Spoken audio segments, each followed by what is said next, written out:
ಇಂದು ಸ್ವಾಮಿ ವಿವೇಕಾನಂದರ ಜನ್ಮದಿನ.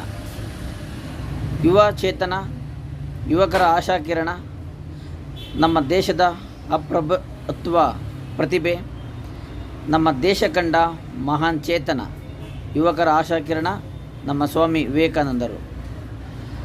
ಸೆಪ್ಟೆಂಬರ್ ತಿಂಗಳ 11ನೇ ತಾರೀಕು ಚಿಕಾಗೋ ನಗರದಲ್ಲಿ ಮಾಡಿದಂಥ ಭಾಷಣ ಭಾರತವನ್ನು ಇಡೀ ಪ್ರಪಂಚವೇ ತಿರುಗು ನೋಡುವ ರೀತಿ ಮಾಡಿದ್ದಂತಹ ಒಂದು ಮಹಾನ್ ಚೇತನ ನಮ್ಮ ಸ್ವಾಮಿ ವಿವೇಕಾನಂದರು ನಮ್ಮ ಭಾರತ ಕಂಡ ಮಹಾನ್ ಪ್ರತಿಭಾವಂತ ಹಾಗೂ ಯುವ ಸನ್ಯಾಸಿ ಎಂದೇ ಹೆಸರಾದವರು.